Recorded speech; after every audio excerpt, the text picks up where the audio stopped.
Low heartbeat, rain falling softly in the distance, and somewhere, as if from deep within your own mind, a muted sound, like the echo of footsteps in an empty corridor. Diz tu padrão. You know this question.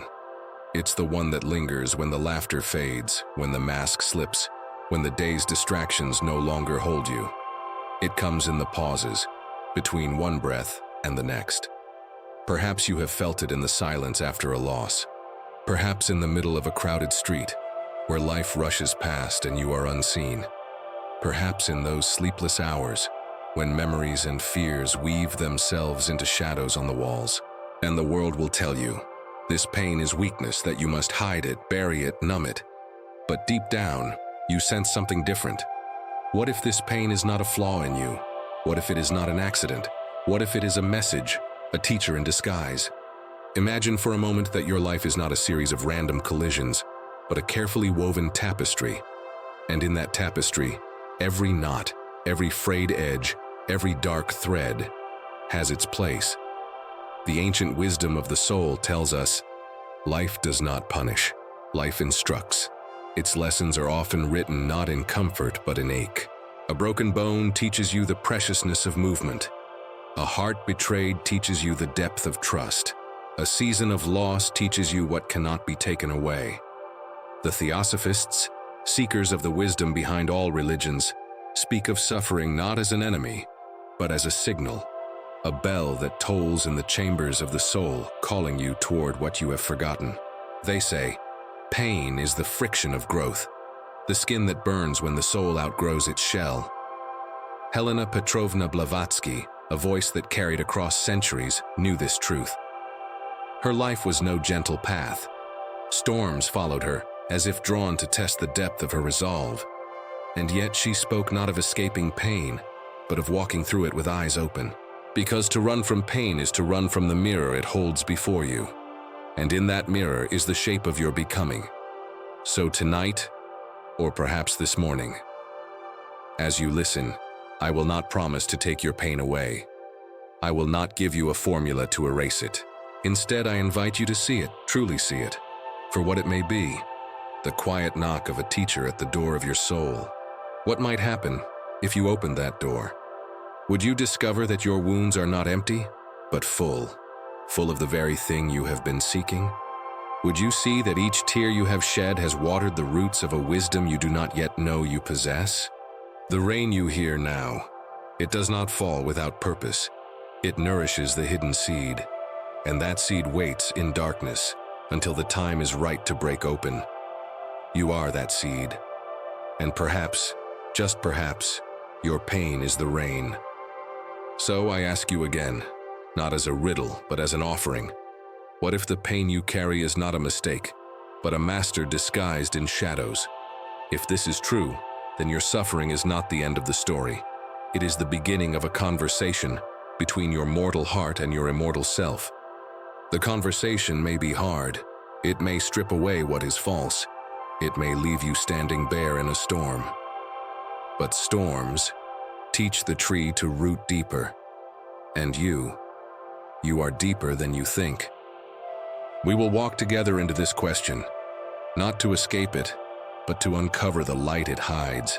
And as we go, remember, the world may shout over your days, but somewhere, beneath the clamor, there is a whisper that says, "Come closer, there is meaning here."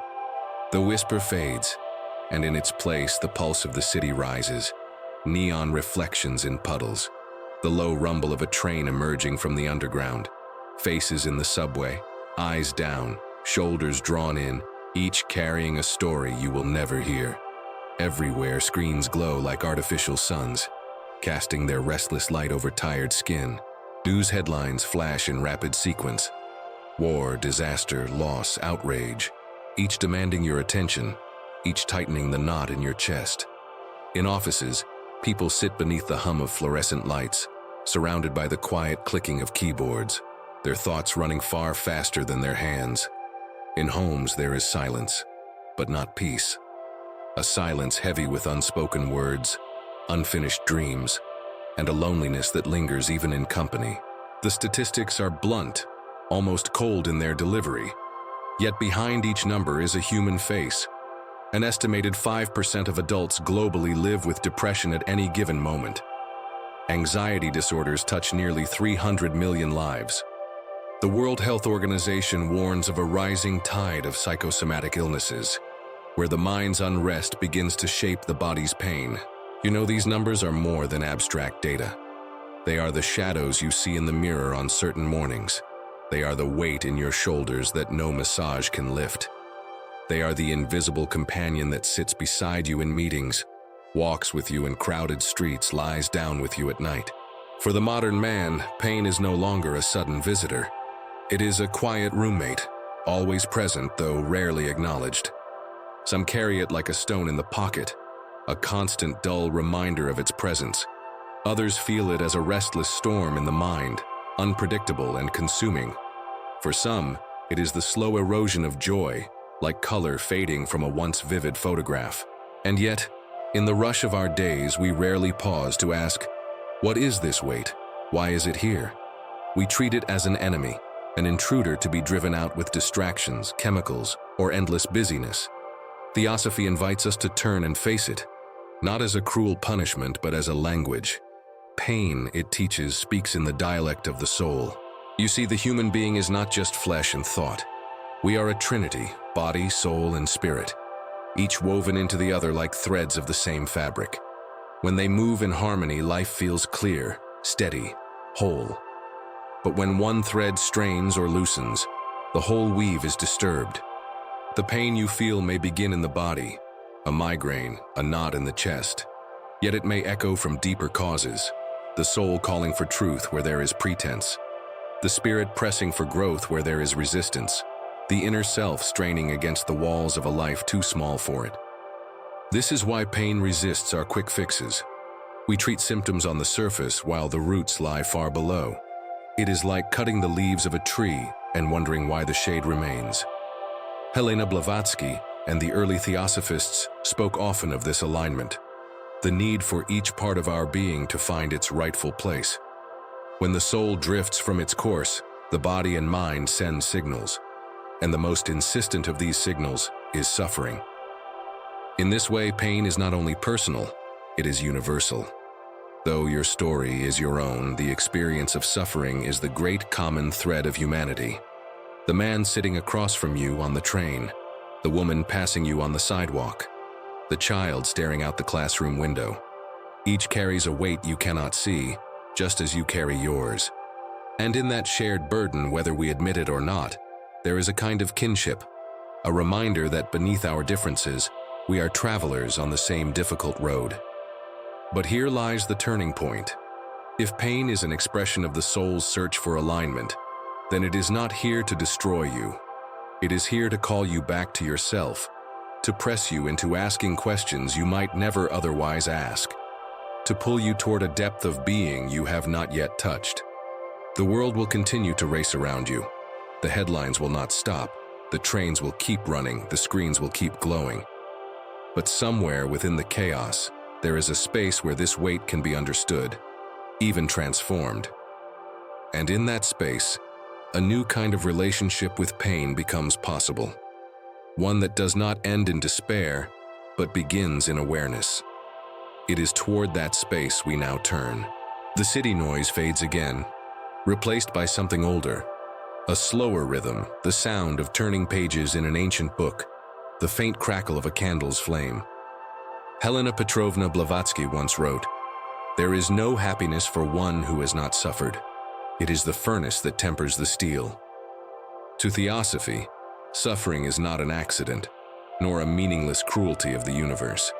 It is part of a much larger design, a design so vast that at first, it may feel impossible to comprehend.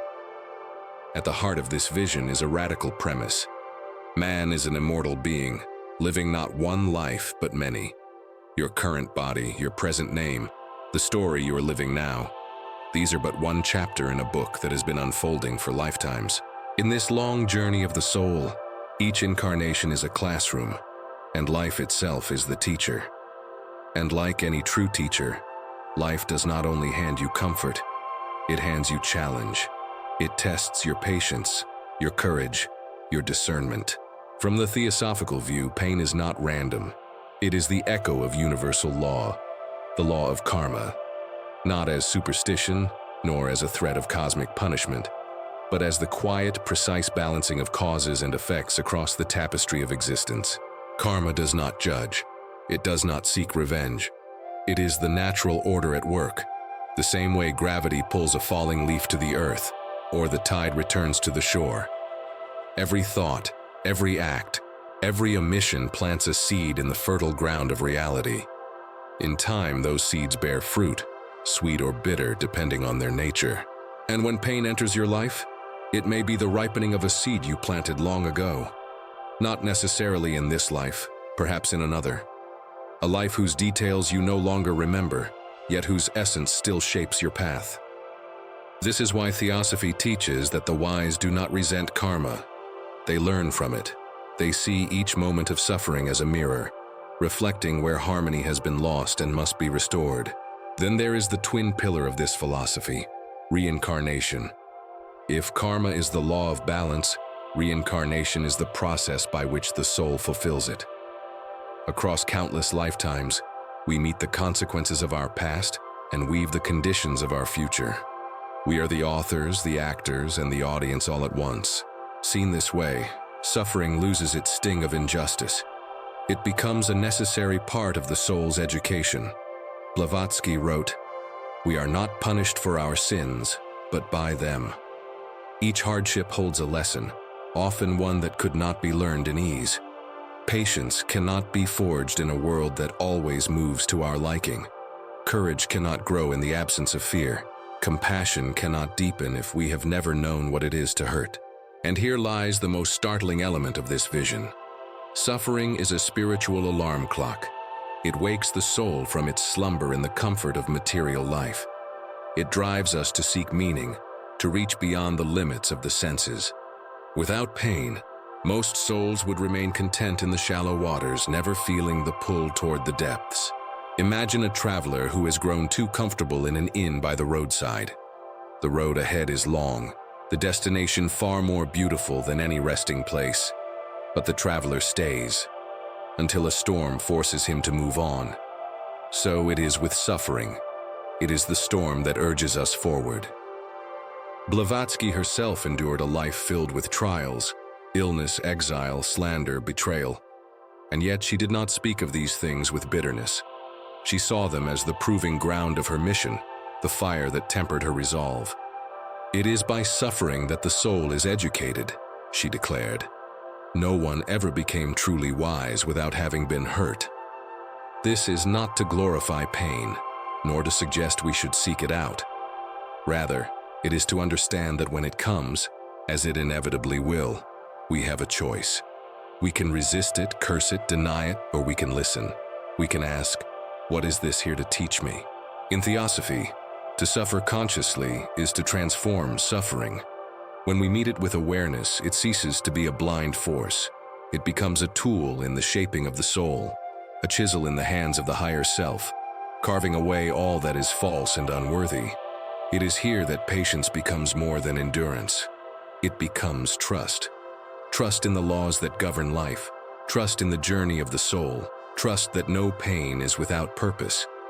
And courage in this light is no longer the absence of fear, but the willingness to walk through it, knowing that each step is part of a greater path.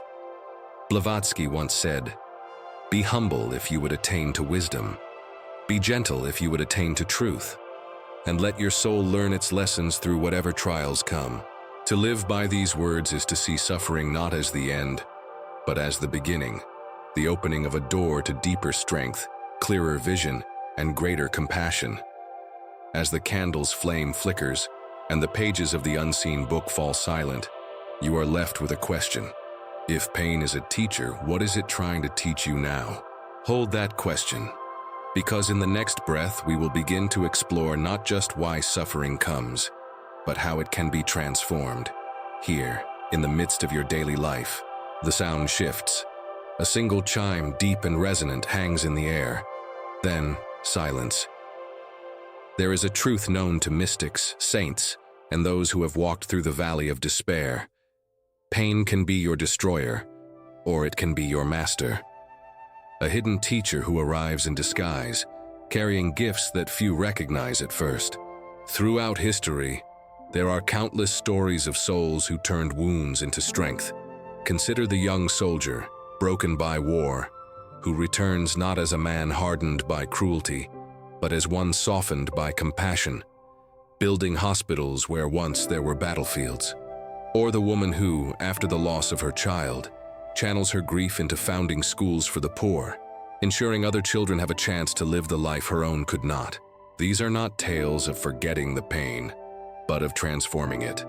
In Theosophy, such transformations are not accidents of willpower. They are the natural outcome when the soul refuses to waste its suffering, when the student recognizes the teacher, even if the lesson arrives through tears. Blavatsky often spoke in symbols, and one of the most enduring is that of gold in the furnace. Gold, in its raw state, is tangled with impurities, dull, unremarkable. But place it in the fire, and the heat begins to separate what is pure from what is false. The fire burns, yes, but it also reveals. So it is with the human spirit. Without the fire of trials, much within us remains hidden: courage, resilience, faith. Pain, like fire, can consume, or it can refine. Another ancient symbol echoes this truth: the serpent shedding its skin. To grow, the serpent must leave behind the old. A layer that once protected, now suffocates. The process is not without discomfort. The serpent is vulnerable, exposed. Yet only through this shedding can it continue its journey. Our lives often demand the same: that we release old identities, beliefs, or attachments that have outlived their purpose. And often, pain is the force that makes such shedding unavoidable. Then there is the lotus, sacred in many traditions, embraced in Theosophy as a living emblem of spiritual awakening. The lotus begins its life deep in the mud, far from the light. Its stem pushes upward through murky water, unseen and uncelebrated. Yet, against all odds, it rises, until it breaks the surface, opening to the sun in immaculate bloom. The mud, the darkness, the weight of the water, all of these are not hindrances but essential conditions for its beauty to exist. In the same way, your deepest trials may be the soil from which your highest virtues will one day grow. So, how do we begin to see pain as a master, not an enemy? It begins with a shift in perception, a willingness to ask different questions. Instead of, "Why is this happening to me?" we might ask, "What is this here to teach me?" Instead of, "How do I escape this?" we might ask, "How do I grow through this?" Let us pause here and now for a brief exercise. You will need nothing but your mind and your courage. Close your eyes. Breathe slowly, letting the air fill your chest, then release it with a long exhale. Bring to mind a moment in your past when you suffered deeply. It might have been a loss, a betrayal, a failure. Let the memory form, but do not drown in it. Simply observe it as if you are watching a scene from a distance. Now ask yourself, what did this experience awaken in me that might never have surfaced otherwise? Perhaps it made you more patient. Perhaps it opened your heart to others who hurt. Perhaps it taught you strength you did not know you had. Whatever the answer, acknowledge it silently. Breathe it in. And as you exhale, imagine offering a small bow to that pain, not in worship but in respect for the role it played. It came to you as fire, but it left you as gold. When we practice this kind of conscious reflection, pain loses some of its shadow. It becomes less of a predator, more of a guide. In time, the very memories that once burned us can become sources of light, for ourselves and for others who still wander in the dark. Blavatsky wrote, "It is through trials that the soul learns its divine strength, for the soul is never conquered, only awakened." To see suffering this way is not to deny its weight. It still hurts, it still shakes us. But under the Theosophical lens, that shaking is what loosens the chains we didn't know we wore. The chain of pride, the chain of fear, the chain of believing we are small, powerless creatures at the mercy of chance. The hidden master, pain, will visit every life. The question is not whether it will come, but whether we will recognize it when it stands before us. And when we do, whether we will have the courage to say, "Teach me." The chime sounds again, low, steady, like a heartbeat in the silence. Because in the stillness after the storm, we may find that pain has not left us weaker, but clearer, more awake, more alive. The sound deepens, a slow roll of thunder in the distance, not yet storm, but warning. There are names in history that shine brightly, yet if you look closely, you see the cracks, the shadows, the storms they walked through to keep that light alive. Helena Petrovna Blavatsky was one of these souls.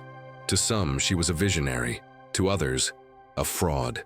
But to those who truly listened, those who looked beyond the noise, she was a flame that no wind could extinguish. Her life was not cushioned by comfort. From an early age, her body was frail, prey to fevers and illness. And yet, this same body carried her across deserts, through Himalayan passes, into the dense jungles of spiritual mystery. She endured not because the journey was easy, but because the mission was worth more than her pain. Imagine her in India, the humid air heavy on her lungs, racked by malaria. Still, she sits at a desk, ink staining her fingers, manuscripts spread before her. Letters to Theosophical branches around the world, encouragement, instruction, the thread that kept the movement alive. Even in fever, she wrote, even when her body cried for rest, her spirit refused to abandon the work. But illness was only one of her trials. In 1884, a wave of public scandal broke against her name. The infamous Coulomb affair, letters claimed to be hers, filled with fabrications meant to paint her as a deceiver. The press seized the story like wolves over prey. Headlines branded her a charlatan, her life's work reduced to rumor and ridicule. Friends turned away, doors closed. For most, such a blow would have been the end, a final crushing humiliation. Yet Blavatsky's response was not retreat into bitterness. Yes, she wept in private.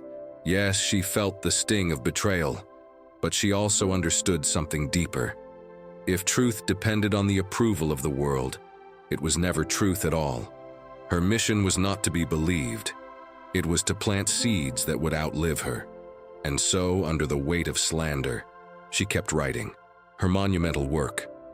The Secret Doctrine was completed during this period, written in exile far from the headquarters she had built. Pages upon pages flowed from her hands, even as she coughed blood into her handkerchief. She once told a friend, with a faint smile, "If they think I will stop because they strike me, they do not know the will of an old Russian woman." London, 1887. She is older now, her health worse than ever. Walking is difficult. Her body swells from kidney disease. And yet, in a small flat on Lansdowne Road, she gathers a circle of students every week. Some are skeptical, some are devoted. All are drawn by the same magnet, her presence. Even in pain, she radiates a strange calm, a peace born not of comfort, but of conviction. She told them often, "Courage is the light that shows the path through the fog. Without it, the soul wanders in darkness." This was not philosophy she had read in a book. It was the marrow of her own life. Courage was what kept her at her desk while the world doubted her. Courage was what allowed her to face the endless chain of illnesses, the constant whisper of death at her shoulder. Courage was why she could look into the eyes of those who called her a liar and feel only pity, not hatred. What made Blavatsky's resilience so powerful was that she did not seek escape from the storm. She set her camp in the middle of it. She understood a secret known to the mystics. The place of greatest resistance is often the place of greatest growth. And so, instead of waiting for life to become easier, she became stronger. Her students saw this strength and drew from it. Many would later say it was not her books that changed them, but her example. The sight of a woman who, though attacked, ill, and exiled, continued to speak of compassion, universal brotherhood, and the divine potential of every soul. Her life was her most enduring teaching.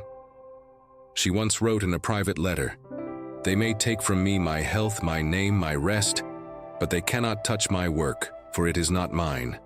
It belongs to the masters, and it will endure. There is something profoundly liberating in that thought, that when you live for a truth greater than yourself, no loss can truly defeat you. Even your suffering becomes a tool in its service. Blavatsky's trials remind us of a crucial truth. Resilience is not the absence of pain, but the refusal to be defined by it. She did not ignore her suffering. She acknowledged it, bore it, and used it as fuel. In the furnace of her life, pain was not wasted. It was transformed into the fire that kept the Theosophical flame alive for generations to come.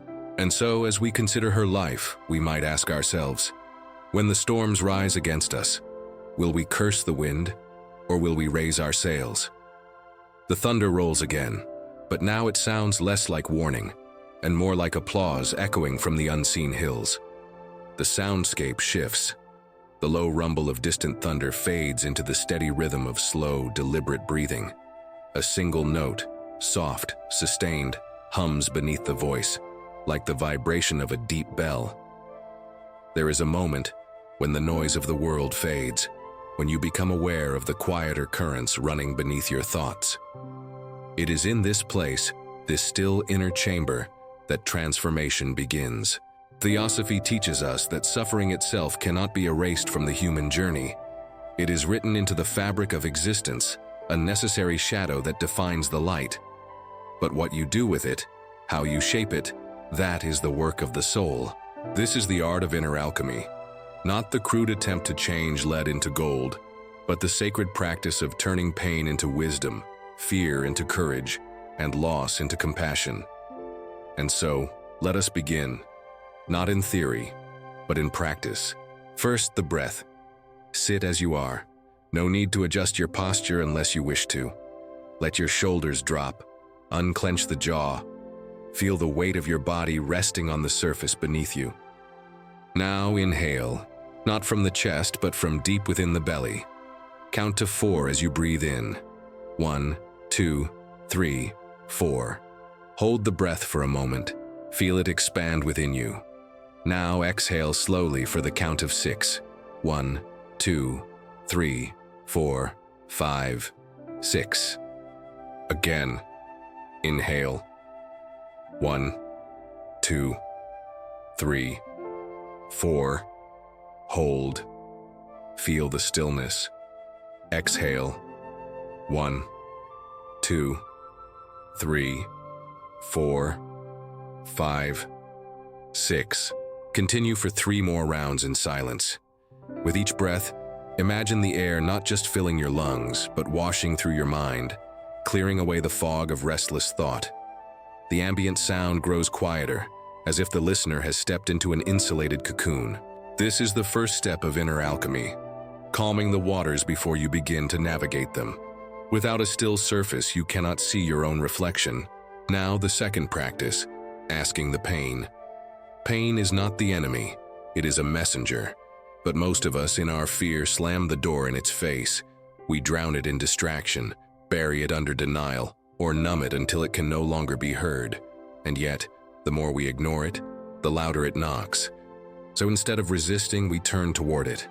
Picture the discomfort, physical, emotional, or spiritual, that is most alive in you now. Do not judge it. Do not try to make it smaller or more polite. Let it appear in whatever shape it chooses. It may feel like a knot in your chest. It may appear as an image, a color, even a shadowy figure. Now mask it. What do you want me to know? Do not force an answer, simply listen. The reply may come as a word, a memory, a sensation. Sometimes the pain will speak clearly, sometimes it will answer only in silence. Both are messages. Blavatsky herself wrote that, "The soul's teachers are often wrapped in rags. Only the patient seeker will unbind them." This practice is the unbinding. When you ask the pain what it has come to teach, you shift from victim to student. You reclaim your power to grow, even in the presence of discomfort. And now, the final step, a 5-minute ritual of transmutation. You will need nothing more than your breath and your imagination. Close your eyes if you wish. See the negative emotion, grief, anger, fear, as a ball of dense, dark energy in your chest. It is heavy. It vibrates slowly, sluggishly. Now, as you inhale, Imagine drawing in pure, luminous light from the crown of your head. It is warm, golden, alive. It flows down into that heavy mass, surrounding it. With each breath, the light grows brighter, the vibration quicker. Feel the heaviness begin to shift. Not disappear, transform. The darkness doesn't flee, it changes, becoming fuel. Grief becomes empathy. Anger becomes resolve. Fear becomes clarity. After 5 slow, intentional breaths, see this light now radiating outward from your chest, not just healing you, but touching the world around you. It moves into your home, your family, the strangers you pass on the street.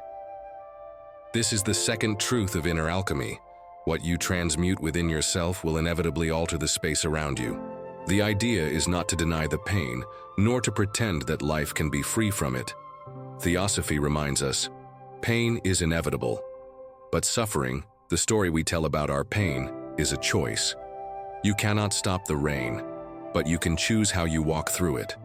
You can curse the clouds, or you can lift your face to feel the cool drops, understanding that they are part of the great cycle that sustains all life. Helena Blavatsky faced illness, slander, and exile, yet she never allowed these storms to decide the meaning of her life. She did not chase comfort, she sought truth. And in doing so, she found a kind of peace that no circumstance could take from her.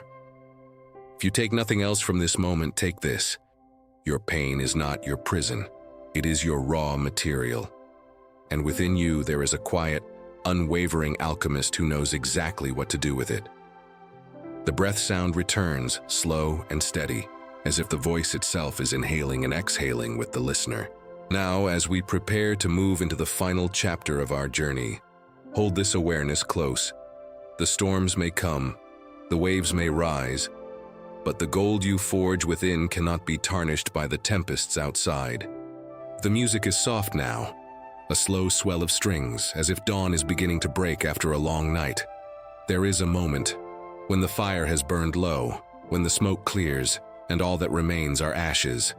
In those ashes, you might see the ruins of what you have lost. Dreams that crumbled, loves that faded, chapters of life that will never open again. And yet, look closer. Beneath the gray dust, something gleams, a quiet, unyielding gold. It is the essence of you, untouched by loss, untouched by the turning of the world. Between the ashes of what you've lost, the gold of what you are remains. In the days to come, I invite you to walk with a different kind of awareness. For the next 7 days, let every pang of discomfort, every flicker of frustration, every quiet ache, become a moment of curiosity. Do not push it away. Do not label it as bad or unwanted. Instead, lean toward it, as if you were meeting an old, forgotten friend. Ask, what are you here to show me? Perhaps it will reveal a forgotten wound ready to heal. Perhaps it will simply sit with you in silence, reminding you that you are strong enough to hold it. This is the seed of transformation, not the denial of pain, but the willingness to see it as a messenger.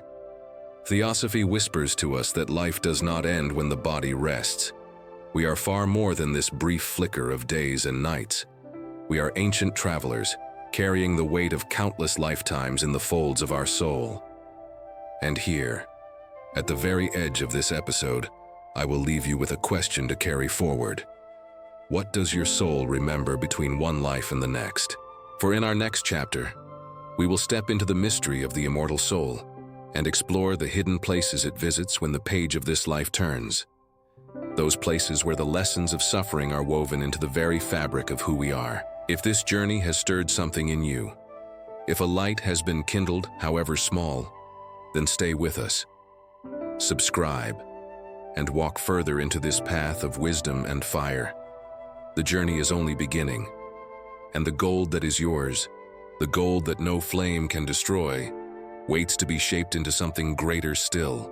The strings rise once more, a final warm chord lingering in the air, then fading into silence.